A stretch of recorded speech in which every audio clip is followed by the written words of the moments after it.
हरियाणा के पानीपत में आदमपुर के विधायक भव्य बिश्नोई पहुंचे।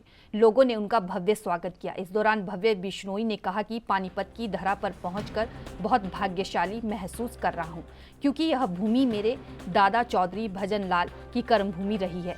उन्होंने सांसद और मुख्यमंत्री के रूप में यहां की जनता की सेवा की है। मुख्यमंत्री मनोहर लाल द्वारा जनसंवाद कार्यक्रम की शुरुआत की गई और उन्होंने विधायकों को भी जोड़ने का काम किया है। इसी पहल के चलते आज मैं पानीपत पहुंचा हूं। यहां 5 वार्ड के कार्यक्रम में भाग लूंगा। आपको बता दें कि शुक्रवार को पानीपत ग्रामीण आयोजित किया जाएगा।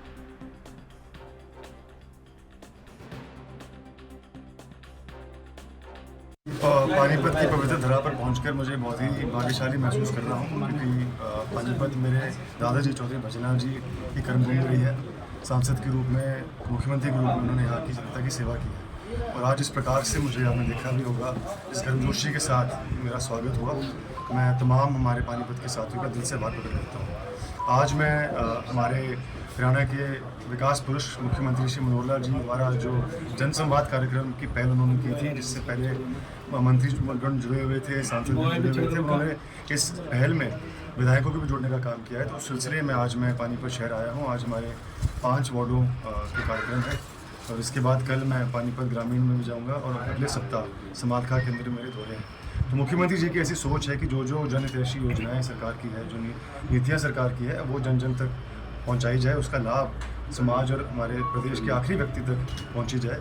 इसी सोच के साथ उन्होंने जनसंवाद के कार्यक्रम की पहल रखी, जिसका मैं सलाम करता हूं, जिसको मैं सराहता हूं। देखिए, व्यक्तिगत रूप से तो मैं राजस्थान में गया हूं और भविष्य में जाऊंगा भी आने वाले दिनों में। और जिस प्रकार से मैंने उत्साह और जोश भारतीय जनता पार्टी के पक्ष में देखा, ऐसा लगता है कि वहाँ पर सत्ता परिवर्तन होने वाला है। साथ ही जो गहलोत सरकार की जनहित विरोधी नीतियाँ हैं, जो भ्रष्ट शासन का उन्होंने परिचय दिया है, ऐसे कहते हैं कि पेपर लीक का प्रशासन के नाम से जाना जाता है। महिला विरोधी सरकार उनकी है, धर्म विरोधी सरकार उनकी है।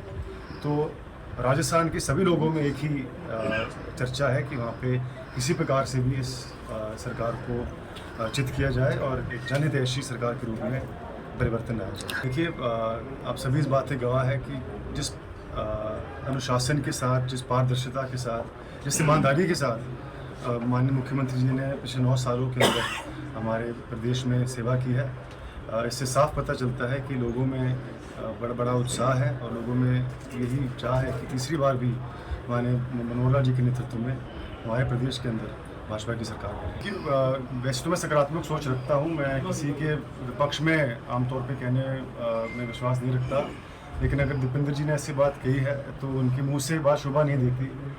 जिस प्रकार से उनके शासनकाल के अंदर भ्रष्टाचार चरम सीमा पर था, उनके मुंह से अगर ऐसी बात निकलती है तो उनकी शोभा नहीं देती। कहने को तो कोई भी कुछ भी कह सकता है, लेकिन भारतीय जनता पार्टी तथ्य और सत्य के आधार पर बात करती है।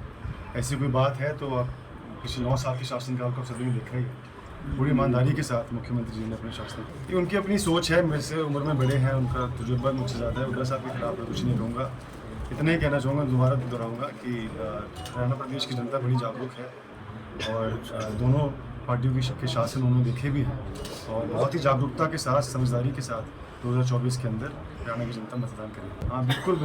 दीपक जी मेरे भाई समान हैं। हमेशा से उन्होंने हमारे सुख दुख में हर मोड़ पर हमारा साथ दिया है और जैसे जैसे आगे हम बढ़ेंगे, संगठन के अंदर भी इनको हम मजबूती दिलाने